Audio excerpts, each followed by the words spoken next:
Before you listen, if you enjoy the stories and want to hear more, then please consider subscribing. Most of you listening aren't subscribed, so please take this time to subscribe. Turn on notifications so you'll never miss a story and be the first to hear. You'll also be supporting me. Thank you.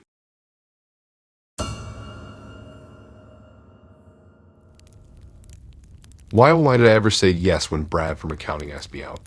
I should have stuck to my policy of no office romance, but after weeks of his badgering, I finally caved just to shut him up. What's one awkward evening in exchange for peace around the water cooler, right? Wrong. So wrong, as I rapidly learned.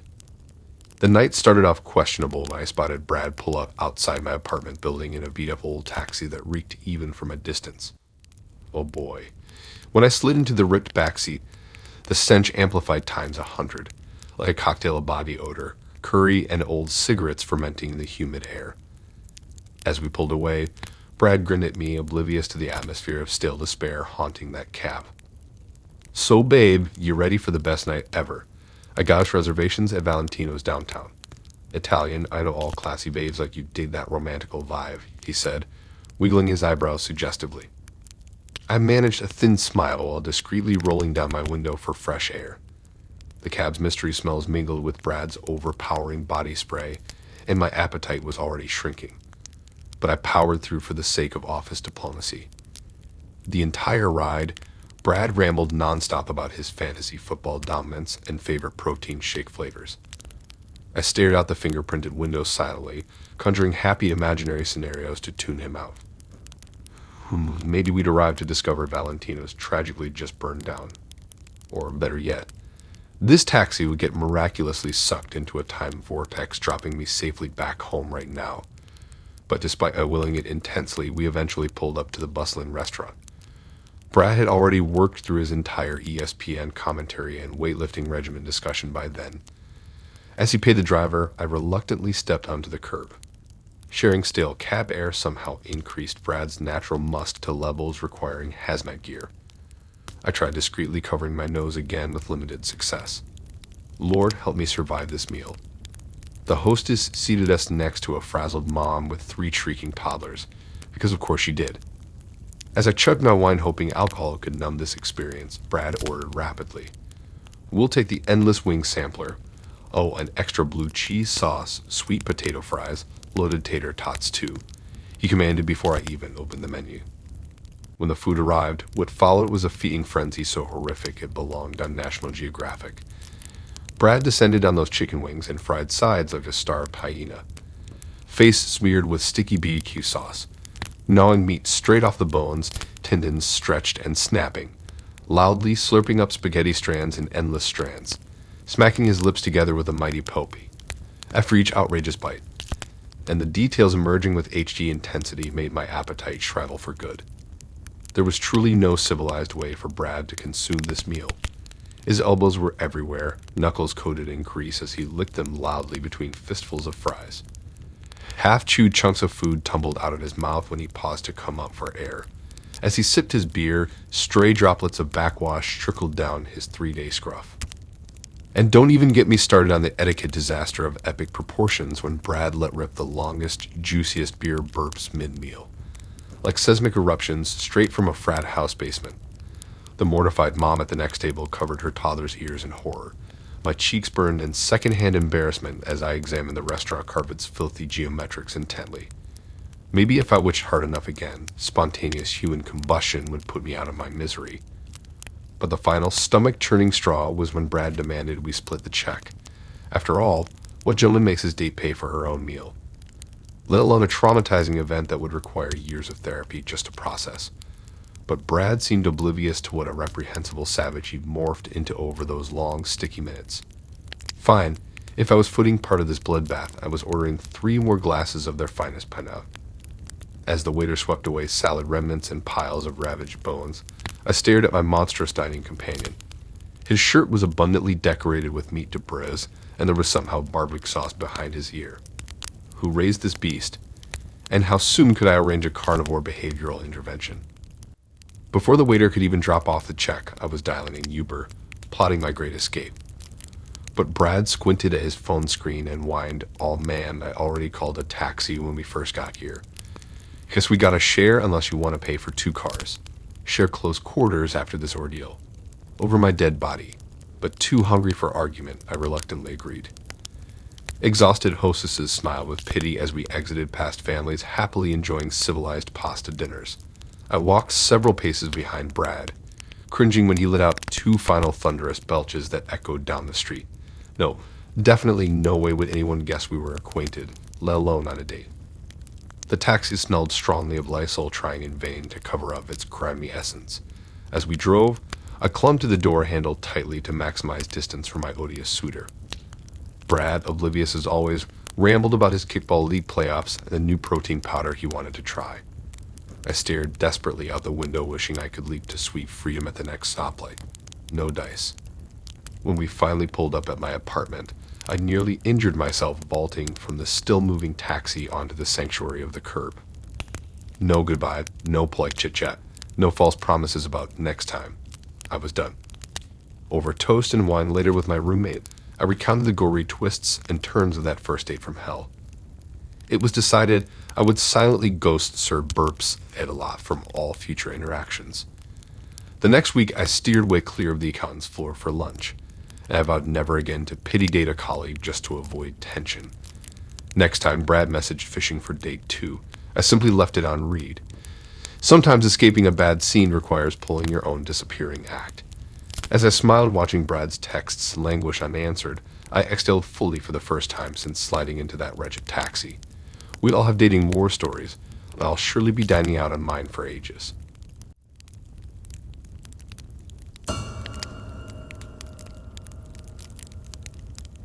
I keep accepting dates from random guys on Tinder. Half the dudes are total creepers in disguise, but Scene's profile seemed harmless enough. Graphic designer, likes bowling and hiking, has a cute beagle named Bagel. I figured meeting for a casual lunch date was safe. Boy, was I wrong. Scene seemed normal at first when he picked me up Saturday morning. Average height, well-groomed, wearing a slightly wrinkled plaid shirt. The kind of guy you wouldn't glance twice at walking down the street. We made polite small talk on the drive to the bowling alley, steering clear of anything too personal. But that's when the first red flag started popping up. As we laced up our smelly rental shoes, I asked basic first date questions like where he grew up, and if he had siblings. Totally innocuous stuff, right? Wrong. Scene got strangely cagey, mumbling vague details about moving around a lot and changing the subject to bowling techniques. Strike one. When we walked back from grabbing sodas, he pointed down at the dark rows of empty lanes. Not too many people here right now, pretty rare on a Saturday, he remarked excitedly. I shrugged it off, but a small voice in my head whispered uncomfortably. He specifically chose the emptiest time to meet. Red flag strike 2. The games themselves were normal enough, and Scene seemed to relax once we started playing. But intermittently he made odd comments that didn't sit quite right. After a lane roll, he joked good thing I brought duct tape just in case I got a turkey. When I gave him puzzled side eye, he chuckled uncomfortably and said, just kidding, just kidding. Was that supposed to be funny or slightly terrifying? Jury's still out. Later in the snack area, Scene rather calmly told me he recently triggered his sleepwalking problem again, once wandering miles away to a bridge at dawn before police brought him back home. He had this strange little smile saying it, like reminiscing about good times on vacation. Seemed an intense overshare for a first meetup. Red flag strike 3. I grabbed my shoes quickly after the games, suddenly eager to go our separate ways. But as I was leaving, Scene asked if I wanted to check out this park nearby that had baby ducks this time of year. I hesitated, but figured hanging out outdoors seemed safer than getting stuck in his car again. I texted my roommate our location just in case as we walked over. At first the park was fine, perfect for a quaint stroll holding takeout iced coffees. Ducks and trees and laughing families on picnic blankets. Total Norman Rockwell scene. But Scene kept randomly interjecting intense facts that didn't fit the cheerful vibe. That species of tree will only grow to full size for about 5 years before disease kills it off. But they keep planting them anyway. He commended, way too satisfied. I gave him puzzled glance number 2. He just smiled and guided me farther down the shady path as my phone burned reassuringly in my pocket. We sat staring at the duck pond in awkward silence when Scene suddenly goes, "You know they sometimes find dead bodies in these waters weeks after people go missing." Who says that to a virtual stranger on a first date? I choke a little on my coffee, eyes wide. Scene laughs nervously. Kidding. I have a weird dark sense of humor, sorry. Let's head back. Don't want to miss Babel's dinner time. I power walk behind him towards the parking lot, hyper aware of every woodland sound suddenly seeming sinister. A twig snaps and I nearly jump out of my skin as Scene walks casually humming. We drive back immersed in tense silence until my building finally appears like a mirage. Practically leaping from the still-moving car, I force an uncomfortable goodbye chuckle and bolt upstairs, securing both locks obsessively tight. Over white wine therapy later with my roomie, we mutually declare the dude Mr. Red Flag Stalker and I block his number just in case. Who says creepy stuff like that? Probably tries luring girls to his basement or something. No, thank you. But my skin crawls when 10 minutes later, I get a novel-length Tinder message from an unseen number. Stacy, I'm so sorry. I know that was weird today, but I was so nervous meeting someone as pretty as you. I don't usually click with girls like this, and I feel this deep connection between us. Like you could be my soulmate if you just gave me another chance. Please can we try again? I'll plan better non-serial killer jokes ahead of time. Just tell me what park and I can pick you up tomorrow. I'll bring Babel too, so you know.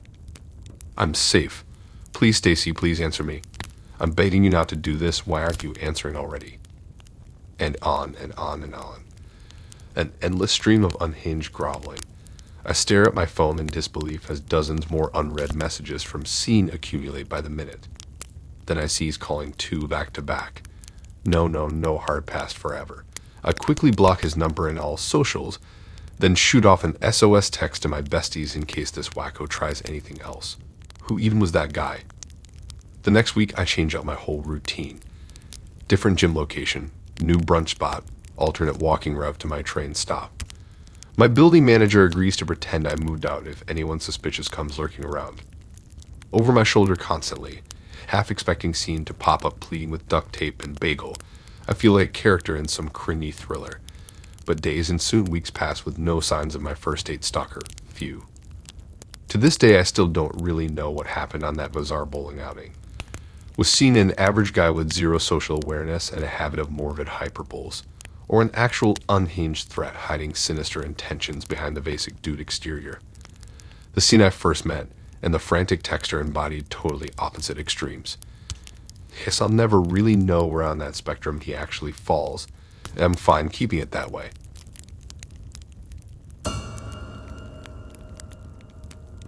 I don't usually go asking out random girls who slide into my DMs, but when Jessica messaged me out of the blue with a hair flip emoji, I had to admit I was intrigued.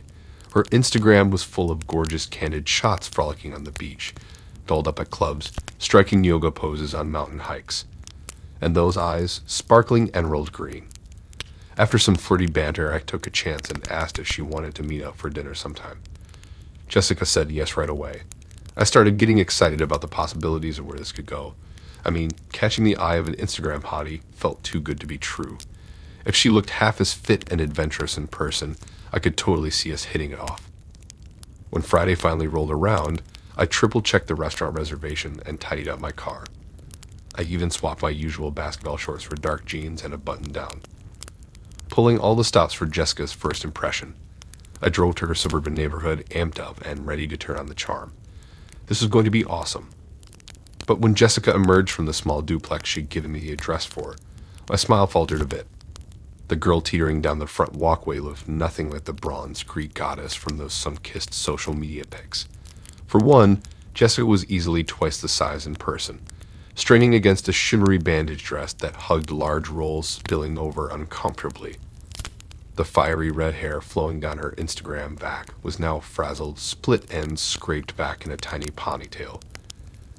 And that beautiful glow filtering her photos? Just a blurry Instagram effect, unfortunately, not IRL golden skin. Jessica flashed a broad smile as I reached over to push open the passenger door. Chris, so nice to finally meet you. That restaurant better have good lighting for our first date selfies together, she trilled. As we pulled away, I blinked hard trying to reconcile global wanderist Instagram Jessica with the over-eager woman beside me now chatting a mile a minute about her Pomeranian. It was like an alternate reality. At dinner, I could barely concentrate as Jessica posed exaggeratedly in the dim mood lighting and props for streamed photos for the gram. Tongue out Miley style with a neon cocktail. Fake surprised face as our pasta plates arrived. Peace sign against the restaurant's ornate tile wall backdrop. She kept handing me her phone to snap outfit hashtag candid shots from across the table as she twirled her hair and pursed her lips seductively. The dissonance was jarring. We haved to get a couple shot for the gram too. Filters already planned and everything. Isn't this so fun? Jessica squealed. My eye involuntarily twitched as I choked down another garlicky bite. Fun wouldn't be my chosen adjective for this catfishing scheme. It wasn't even the physical mismatch from her pics that bothered me by the time Tiramisu arrived, though. Jessica's entire persona just seemed so thirsty and hollow, fixated on curating some fantasy life instead of living one. The nonstop photo ops were exhausting, as was listening to her name-drop clubs she didn't actually frequent and celebrity friends she'd never met. It was hard watching someone try so desperately to be someone they're not. I stared across the table, struggling to glimpse even a shadow of the worldly, magnetic dream girl who entered my DMs. But the illusion had shattered for good. After the endless photo shoot masquerading as dinner, I couldn't wait to drop Jessica back at her modest duplex.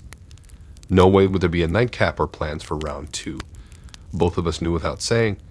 As she finally exited my car, Jessica did ask almost sheepishly if we could meet up again sometime. I had a nice time, Chris. Let's definitely hang soon. But her words rang hollow as the restaurant's weathered Jessica stared hopefully back rather than the Jessica of sailboats and sun-drenched travels that lured me in. We both knew without asking that the freedoms of digital spaces didn't fully translate IRL. I conjured a non-committal smile. Yeah, sounds good. Then I waved half-heartedly and drove off a little too quickly, her driveway gravel churning in my wake. Part of me did feel bad for Jessica and the lengths she went to stage an alternate life online. It must be tiring pretending to be someone you're not round the clock. I got just a small dose and couldn't keep up the fantasy she works hard to project daily for followers. The hours of shooting manufactured photos perfectly contorted to flaunt some envy-inducing narrative. Endless griping about filters and hashtag combinations. It all seems so fake and draining. I guess everyone seeks external validation differently online, building ourselves up through metrics and comments and likes until realities blur. And I admit I initially liked the idea of dating Jessica's highlighted real version too, not the awkward woman fumbling to mimic it across the table. But at the end of the day, I'd take genuine imperfection over someone lost chasing an illusion they'll never actually become. Maybe one day she'll tire of the show too and just start embracing everyday Jessica. I hope so for her sake. But after that weekend, I learned my lesson about Instagram interactions too. Those glossy snapshots reveal nothing about someone's real essence or vibe. From now on, I'll stick to old-fashioned flesh and blood dates you can take at face value, awkward moments, physical quirks and all. At least then you get the real them up front, not some manufactured dream life. I may meet fewer wanderlust yojas, but I bet money their unfiltered imperfections will hold more genuine beauty than Jessica and her illusory gram game combined. Thanks for listening in. If you like these stories and want to hear more, then please subscribe and like and support this new channel. We have more stories for you to listen to.